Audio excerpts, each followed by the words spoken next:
My name is Lisa Borrego, and I am the Director of Family and Community Engagement for San Juan Unified. I am honored to introduce Nicole Naditz, Program Specialist for Instructional Technology for San Juan Unified.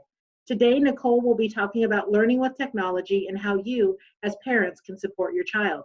Welcome, Nicole. Thank you so much. I am really happy to be here. And so today, as she said, we're going to be talking about learning with technology. Thank you, Nicole. So, what are some things parents should consider when selecting technology to support learning for their children? So there's actually several things to think about. And over the course of today's little presentation, we're going to take each of these one at a time. But just to get an overview, it's really important to focus on the goals that you have. What is it that you need or want the technology for? What do you want the technology to do? And then we want to look at what's both age appropriate and developmentally appropriate for your child. It's also really important to look beyond the description that you might see on a product box or online, and to check the privacy policies, whether or not this particular product uses advertising, and if so, how, and a few other factors there. And of course, always to be safe. So we're going to start taking a look at some of those aspects right now.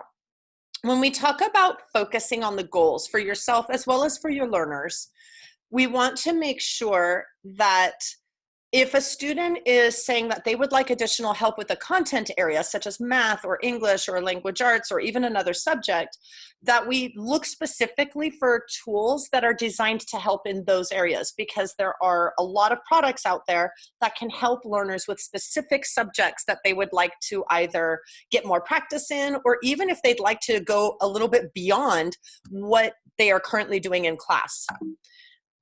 There are also tools to foster creativity. So some of us have students or children who are really interested in exploring their creative side and creating products that are visually artistic or music or developing their own games and programs. And so there are tools that can help them do that. There are also tools that are specifically designed to help students develop the ability to engage in inquiry and problem solving and really digging into the topics that they're researching and looking for a variety of answers and checking the quality of the answers that they're finding. And you might even find that you have a student who would benefit from support in social emotional learning, understanding their own emotions, understanding how different events trigger emotions for them, and understanding and learning to recognize things that might trigger emotions in others. And there are technology tools that can provide some help in those areas. Now, some of the tools that we have available in our district are easily accessible through our portal. For example, our students can actually work within the partnership that we have with the Sacramento Public Library. Every student in our district has a Library Student Success e-card, and their librarian or media clerk at their school can help them get access if they have not already learned how. As part of doing that, the students can borrow ebooks. They can receive homework help 7 days a week in English or in Spanish in a number of subject areas. And they can find practice tests, language learning software, and more. So I've kind of outlined here the process for getting started with that. It starts at the website saclibrary.org. And in the upper right-hand corner, it will ask for the username and password. So the students start the username with the letters SJ, followed by their student ID number, no spaces or punctuation, and then their password is their 4-digit birth year as it is listed in Q. And as I said, they have a lot of access. Even a database is available to them for research, and that live homework help is every day of the week from 1 p.m. to 11 p.m. In addition, for students who are looking for content support, Common Sense Media, which is something you'll hear a lot about today, provides a lot of resources to students and families. One of the things they have is a link directly to apps or online sites that act like math and science tutors. So this can help students by seeing how students are working and kind of predicting the kind of support that the students might need. In addition, some students need support with their organizational abilities. And so there are physical calendars and planners that they can use, but there are also online planners and calendars for your students who are old enough to use those. And there are online tools like a product from Google called Google Keep, which is a really great place for students to note research as they're doing it, among other things, and the same with another tool called Evernote.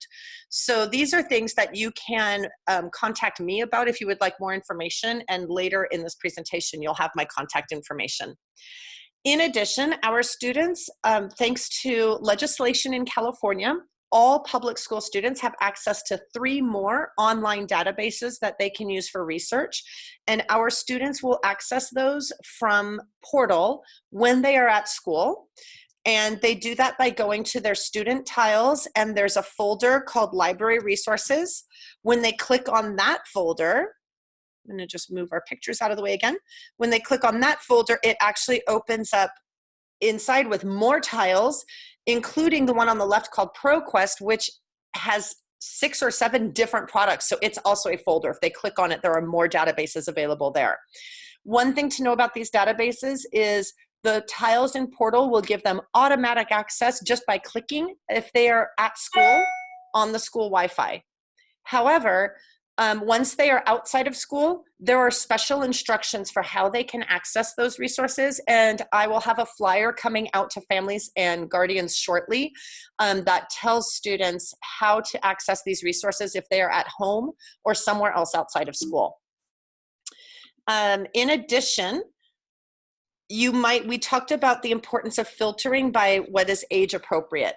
And the good news is that site I mentioned earlier, Common Sense Media, actually has a way for you to look for websites, apps, and other materials, and to filter your search, for example, by subject area. As you can see on the left in the screenshot, down at the very bottom, it says browse by subject, and there's a whole list.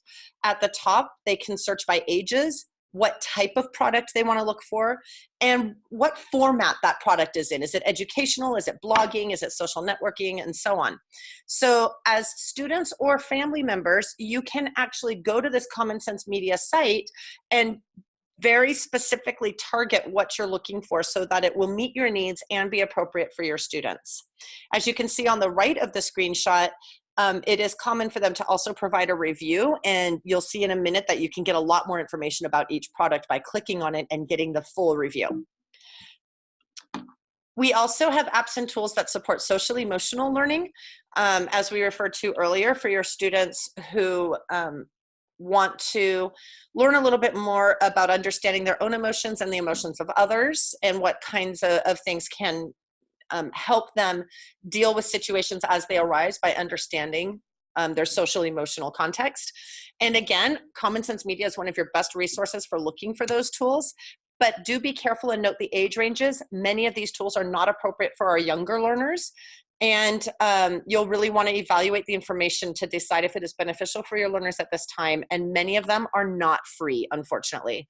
As we know, not all tools are free, and so that is something else you'll always want to look at. So the other aspect, oh, sorry, go ahead. Nicole, it's great to know there's so many resources available. Are there other things parents should consider? Yeah, you know, we were looking at that age and developmentally appropriate tools. There's one other facet to kind of really look at there. So sometimes you'll be looking at an online website or a game, and you'll look at the description, you'll look at what it is designed to do, and you'll say, that looks like the perfect tool for my student. And then it will say it's not suitable for those under 13, and your student is 11, for example. It is still your choice. It may be perfectly fine for your student. The reason it probably says it is under 13, even if the content seems appropriate and the approach seems appropriate, is due to federal laws that are specially designed to protect the information of children under 13. So it's important for you to understand that there may be something in the way the tool operates that is something they would want parents to know about and explicitly agree to, because of those special protections for children under the age of 13. In addition, It's really important to go deeper than the description that you see. Descriptions are basically like little advertisements. They're designed to be appealing, whether it's appealing to you as the family members and guardians or appealing to the students. And so what you really want to do is dig in for more info, because the description you see on the box or on the website is just the tip of the iceberg. You want to read reviews from a source you trust, like Common Sense Media, or see if there's a demo. And I'm going to compare two different apps just to kind of give you an idea of what I mean. One is the Frozen Storybook, which unfortunately is no longer available. And then compared to Anna Giving Birth, which is definitely designed to be something that would appeal to those who really like the Frozen storyline. So on this next screen, these two screenshots come from Common Sense Media. And the Frozen Storybook Deluxe, as you can see, has a very high rating as an interactive adaptation of the movie. You have a very quick snapshot of some of the things family members would want to know about what's included in this app. Its educational value, its ease of use, the degree or amount of violence, whether or not there's bad language, and so on. And then there's Anna Giving Birth, which someone looking at the description, especially a young child who's really interested in the Frozen storyline, would potentially be interested in this just based on the description, because it kind of follows. It claims it continues the story of Anna, but it turns out it's a blatant ripoff, and it's totally inappropriate for small children for a number of reasons. And this is without even going deeper into the descriptions that are available. So it's really, really important to not just trust the description at face value. In addition, you want to dig into the terms and conditions. What is it that you're agreeing to when you say, I accept, on these websites and apps and other tools?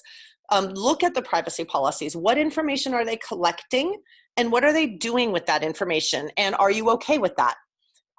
Are they using advertising? How are they using advertising on their site? Do they require payment, and what are the terms? Is it a one-time payment, or is it a subscription that you would have to pay again on a monthly basis or on a yearly basis? And lastly, of course, families really want to be sure that the products are safe. So this kind of reiterates some of what we said earlier, but other things to consider. Are your students going to be interacting with other people directly online through this tool? And if so, is there any way where those people are checked into? Do we have any idea who they are? Is their identity confirmed? Typically, the answer to that is no. So that's something to be really cautious about and have some conversations with your children around. What student information is collected and how is it used? Does the tool involve the use of a built-in camera? And if so, why? And who sees that? Because it might be using the way I'm using the camera now, and it's showing my face to you. It could be showing your child's face to these people online. And we want to be really thoughtful about that and make sure that we're okay with why that image is being shown and who gets to see it. Does the tool depend on an internet connection? Some of them will let you download the product so that you can access it from a phone or a tablet, and you don't have to use your data on your smartphone plans, for example. Others depend on you being connected to internet.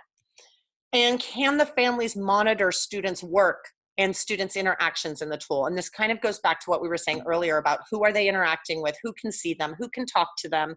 And if people can see and talk to them, is there a way for parents to get involved and to monitor that? So Nicole, these are all very important things to consider when parents are selecting technology for their children. Where can parents find out more information? So all of the resources I talked about, including the Common Sense Media product review pages, some of the things I shared that we have available in our district, will all be available on the FACE website, as well as will this video. And you can also reach out to me directly. I actually recommend my email because we're not at our desks very often, but my name is Nicole Naditz, and you have my email there. So if you have any questions there, you can definitely reach out to me as well. Well, thank you so much, Nicole. That concludes this webinar. Again, thank you so much for sharing this very useful information for our families. As parents, selecting technology can be challenging, so we hope this presentation provided you with helpful tips when making those decisions. Thank you so much for joining us. Goodbye. Everybody, bye-bye.